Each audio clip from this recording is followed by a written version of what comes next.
Fade ने जो है वो इंटरेस्ट रेट होल्ड किया है और इस बात को बहुत ज़्यादा ट्रेडर्स जो है वो मिसअंडरस्टूड कर रहे हैं कि इसका जो है वो इम्पैक्ट गोल्ड के ऊपर किस तरह से आएगा और सेफ हेवन्स की डिमांड किस तरह से मुतासर होगी। आज की वीडियो में हम देखेंगे कि जो फेड ने इंटरेस्ट रेट होल्ड किया है इसका इकनॉमिकली जो सिग्निफिकेंट इम्पैक्ट है वो सेफ हेवन्स की डिमांड पे किस तरह से आ सकता है। और वीडियो के एंड पे आपको जो है स्मार्ट मनी की मूवमेंट का भी अंदाज़ा होगा कि हम इस वीक में किस तरह से गोल्ड में ट्रेडिंग कर सकते हैं। Welcome to our channel Market Craft. आज हम डिस्कस करेंगे गोल्ड एंड सिल्वर का वीकली फंडामेंटल एनालिसिस, जिसमें हम फेड ने जो इंटरेस्ट रेट होल्ड किया है उसको हम डिस्कस करेंगे और सबसे इम्पॉर्टेंट हम डिस्कस करेंगे रियल इंटरेस्ट रेट को, और उसके बाद स्टैगफ्लेशन को हम डिस्कस करेंगे और उसके 3 एविडेंसेस के बारे में डिस्कस करेंगे कि किस तरह से जो है ये आने वाली मूव को जो है इम्पैक्ट करती है। चार्ट की तरफ और देखते हैं कि इस वीक में गोल्ड ने हमें किस तरह से परफॉर्मेंस दी है। अगर हम वीकली चार्ट पे देखें तो गोल्ड ने हमें इस वीक में 4.07% जो है वो गेन दिया है, और इससे नीचे हमें चार्ट में क्लियरली नज़र आ रहा है कि हमारी वीकली और डेली जो है हायर लोस पड़े थे। तो गोल्ड ने वहाँ पे हमें ना वीकली में और ना डेली में क्लोजिंग दी है, जबकि वहाँ से लिक्विडिटी ग्रैब करके हमें उससे अप साइड पे क्लोजिंग देता हुआ गोल्ड जो है नज़र आया है। और अगर हम डेली में भी देखें तो सिर्फ मंडे के दिन हमें जो है एक स्लाइटली जो है वो नेगेटिव में नज़र आया है गोल्ड जो है -0.38%, और उसके अलावा जो है रिमेनिंग 2 डेज़ में हमें पॉजिटिव गेन करता हुआ नज़र आया है। और फ्राइडे के दिन जब हमारे पास एम्प्लॉयमेंट का डाटा था तो उसमें हमारे पास जो गोल्ड जो है वो -1.71% जो है गिरता हुआ में नज़र आया है।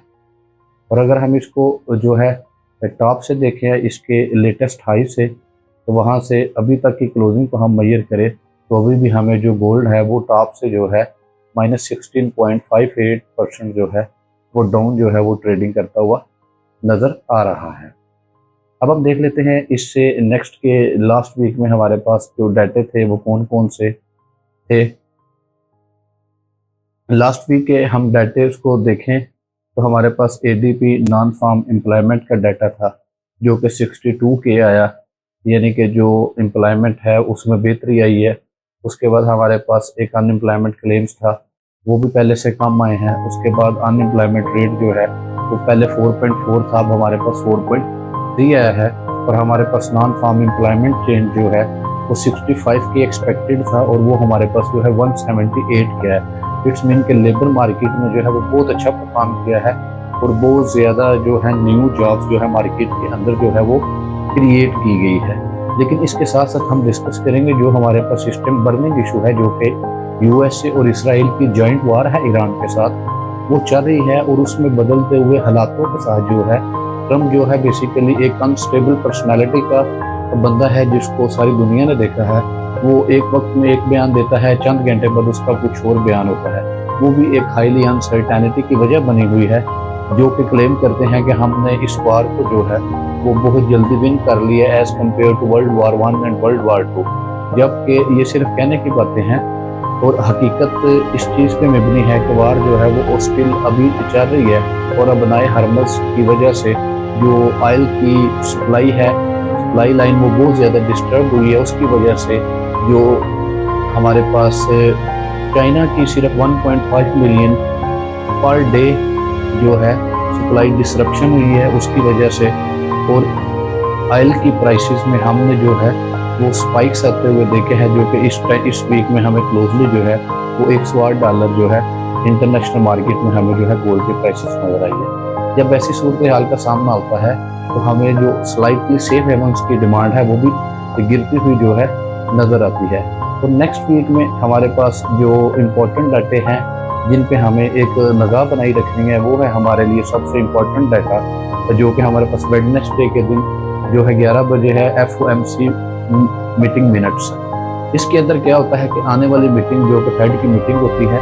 जिसमें ये लाहे अमल तैयार किया जाता है कि हमें आने वाले वक्त में इंटरेस्ट रेट को कम करना है या ज़्यादा करना है या दोबारा हमें होल्ड करना है, उसके बारे में डिस्कशन होती है और वोटिंग होती है। ये भी मार्केट के लिए एक इम्पोर्टेंट इंडिकेटर के तौर पे होता है, क्योंकि ये आने वाले फेड इंटरेस्ट रेट की जो एक्सपेक्टेशन है उसको जो है यहाँ से तय होती है। उसके बाद हमारे पास कोर PCE प्राइस इंडेक्स है, जो कि फेड के लिए मोस्ट इम्पोर्टेंट डाटा है, जो कि हमारे पास थर्सडे के दिन आएगा। और एज पर द एक्सपेक्टेशंस, जो कि वार लगी है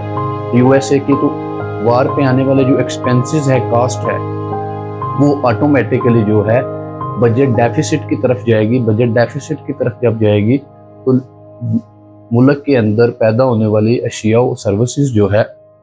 उनकी कीमतों में इजाफा होगा। एक तो इसकी वजह से, और दूसरा जो ऑयल की प्राइसेस इंक्रीज हो रही है। जब ऑयल की प्राइसेस इंक्रीज होती है तो फर्टिलाइजेशंस जो है उनकी प्राइसेस इंक्रीज होती है, एग्रीकल्चर प्रोडक्ट इंक्रीज होती है, और वो तमाम की तमाम चीज़ें जो कि डायरेक्ट या इनडायरेक्टली जो है एनर्जी को यूज़ करती हैं, उनकी कीमतों में इजाफा होता है। इस वजह से जो महंगाई का जिन है, कह ले वो बोतल के अंदर किसी न किसी तरह बंद था, अब वो मुकम्मल तौर पर बाहर निकल आया है। और जो है मुल्क के अंदर जो है इंतहाई जो हमारे पास अफराते ज़र है उसको हम नोट करेंगे, और बढ़ती हुई महंगाई जो है वो अफोर्डेबिलिटी जो क्राइसिस ऑलरेडी USA में चल रहा था वो और ज़्यादा सीवियर हो जाएगा। और उसके बाद हमारे पास फ्राइडे के दिन जो डाटा है वो हमारे पास कोर CPI का डाटा है, उसके बाद ईयर ऑन ईयर का भी डाटा है। ये जो है मार्केट को हाईली वोलेटाइल करेगा, क्योंकि जो एक्सपेक्टेशंस हैं इन्फ्लेशन रेट को लेके वो यही है कि इन्फ्लेशन ऑयल की प्राइसेस को अगर इंक्लूड करे और अगर नहीं भी करे तो दोनों तरह से हमारे पास जो रीडिंग है इन्फ्लेशन की वो पहले से ज़्यादा आएगी। अब हम डिस्कस कर लेते हैं कुछ इम्पोर्टेंट न्यूज़, जिसमें हमारे पास फेड रेट जो है वो होल्ड कर रहा है। तो क्या अगर फेड जो है वो इंटरेस्ट रेट को होल्ड करेगा तो क्या वो प्रेशियस मेटल्स जो है उनकी प्राइसेस पे जो है प्रेशर आएगा कि वो डाउनवर्ड जाएगी या किस तरह करेगी। उसके बाद जो बढ़ती हुई ऑयल की कीमतें हैं, और असल में हम जो नॉमिनल इंटरेस्ट रेट है जो कि फेड इस टाइम होल्ड कर रहा है, ये इंटरेस्ट रेट को मिटिगेट करने के लिए हाइक साइकिल का सोच रहा है, ये बेसिकली इकोनॉमिकली इररेलेवेंट है। हम बात करेंगे रियल इंटरेस्ट रेट की, कि रियल इंटरेस्ट रेट जो है वो क्या होता है। अगर हम रियल इंटरेस्ट रेट की बात करें तो रियल इंटरेस्ट रेट होता है कि nominal interest rate minus inflation rate, कि जो हमारे पास नॉमिनल इंटरेस्ट रेट को हम मेजर करते हैं 1 ईयर ट्रेजरी के रेट से, उसके बाद हम उसमें से माइनस करते हैं एस्टिमेटेड 1 ईयर इन्फ्लेशन रेट। अगर हम इसको देखें तो हमारे पास रियल इंटरेस्ट रेट जो है वो 1.27% जो है इस टाइम करंटली जो है आ रहा है। और अगर हम इसको लॉन्ग टर्म में देखें, जो कि महंगाई का दिन जो है वो बाहर आ चुका है और महंगाई बहुत ज़्यादा बढ़ेगी, तो हमारे पास यही एक्सपेक्ट करते हैं कि जो इन्फ्लेशन का डाटा है वो हमारे पास बहुत ज़्यादा जो है वो बुरा आएगा। और इन्फ्लेशन जो है महंगाई की शरह बढ़ेगी तो ऑटोमेटिकली हमारे पास चाहे नॉमिनल इंटरेस्ट रेट फेड जो है वो बढ़ा भी दे, तो हमारे पास जो रियल इंटरेस्ट रेट है वो हमें गिरता हुआ नजर आएगा। तो जैसे ही हमें रियल इंटरेस्ट रेट गिरता हुआ नजर आएगा तो हमें गोल्ड के अंदर और सिल्वर सेफ हेवन्स के अंदर हमें जो है एक इन्वेस्टमेंट डिमांड जो है वो वापस आती हुई नजर आएगी। सेंटिमेंट्स को अगर हम देखें तो सेंटिमेंट्स में हमारे पास इन्वेस्टर सेंटिमेंट को अगर हम देखें फियर एंड ग्रीड इंडेक्स को, तो हमारे पास जो लास्ट वीक क्लोजिंग हुई है उससे पहले हमारे पास 15 पॉइंट थे, और जो लास्ट वीक हमारे पास क्लोजिंग हुई है वो है 19 पॉइंट्स। इट्स मीन के देयर आर 4 पॉइंट्स जो है वो इम्प्रूव हुए हैं, लेकिन ओवरऑल जो इन्वेस्टर है वो एक्सट्रीमली फियर की टेरिटरी में ही है कि हम मज़ीद जो है स्टॉक्स में जो सेल ऑफ जो है वो हम देख सकते हैं। अब हम डिस्कस करते हैं, सिर्फ अगर हम गोल्ड की प्राइसेस को देखें तो इसमें हमें ये देखें क्लियरली नज़र आ रहा है कि प्राइसेस जो है चार्ट के अंदर हमें एक जो है वो सेल प्रेशर के अंदर जो है वो नज़र आ रही है। और अगर हम इसको मेजर भी करें टॉप से लेके डाउनवर्ड तक, तो अभी तक जब गोल्ड मार्केट में जो है वो 4100 को टच किया है अपने टॉप से, तो ये हमें जो है -26.83% जो है वो गिरती हुई नज़र आई है। लेकिन अगर हम इसके मद्दे मुकाबल जो है इसको क्लियरली तौर पर समझने के लिए हम गोल्ड की प्राइसेस, ओपन इंटरेस्ट और वॉल्यूम के एनालिसिस को देखें, तो इसमें हमें क्लियरली नज़र आ रहा है कि गोल्ड की प्राइसेस स्लाइटली अपसाइड पे गई है। जैसे ही अपसाइड पे गई है हमारे पास ओपन इंटरेस्ट जो है वो भी हमें जो है स्लाइटली बढ़ता हुआ पहले नजर आया और फिर जो है वो गिर रहा है। तो इससे हमें ये क्लियरली जो है वो समझ आती है कि जब प्राइसेस अपसाइड पे हो रही है मूव और ओपन इंटरेस्ट जो है वो गिर रहा हो, तो ये शॉर्ट कवरिंग होता है, जो कि लास्ट वीक में हमने पुलिस मोमेंटम 12% में गेन आते हुए देखा है। वो एक शॉर्ट कवरिंग के मद्देनजर में आता है और ये जो हमारे पास लास्ट वीक में अप ट्रेंड था, it was just because of short covering. इसको हम इस तरह से समझते हैं कि गोल्ड मार्केट के अंदर जो इन्वेस्टर्स हैं वो नई बाई पोजीशंस को बिल्टअप नहीं कर रहे, लेकिन उनकी जो पहले शॉर्ट की हुई पोजीशन है उनको जो है वो क्लोजिंग की तरफ लेके चल रहे हैं। अगर अब हम डिस्कस कर लेते हैं एक्सपर्ट्स ओपिनियन। एक्सपर्ट्स ओपिनियन को हम देखें तो उसमें हमें मिस्टर पीटर डेविडसन है वो हमें कहते हैं कि जो कॉस्ट ऑफ वार है वो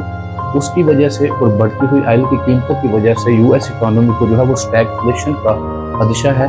तो इससे क्या है कि जब मार्केट में स्टैगफ्लेशन होता है कि एक साइड पे जो है एम्प्लॉयमेंट उसमें रियल टर्म में कमी आ रही होती है, रियल वेजेस में कमी आ रही होती है, तो दूसरी साइड पे इन्फ्लेशन रेट जो है वो बढ़ रहा होता है और जो रियल इंटरेस्ट रेट है वो भी ओवर द टाइम हमें डिक्लाइन होता हुआ नजर आएगा। तो ऐसी सूरत हाल में हमें लॉन्ग टर्म के अंदर जो है वो गोल्ड जो है एक बुलिश की मोमेंटम बनाता हुआ नजर आएगा। अगर हम इस वीक के हवाले से देखें कि इस वीक में हम किस तरह से अपनी ट्रेड्स को प्लान कर सकते हैं, तो इस वीक में हमें शॉर्ट टर्म में जो है वो एक प्रॉफिट बुकिंग देखने को मिल सकती है वेरी नियर शॉर्ट टर्म के अंदर। और अगर हम लॉन्ग टर्म की बात करें तो एवरी डिप से हम जो है गोल्ड को जो है वो बाई करने की कोशिश करेंगे। अगर आप चाहते हैं कि इस तरह की वीडियोस आपको मिलती रहे तो आप हमारे चैनल को जो है वो सब्सक्राइब कर लें और बेल आइकन को प्रेस कर लें कि जब भी इंपॉर्टेंट अपडेट्स यहाँ पे आए आपको मिलती रहे।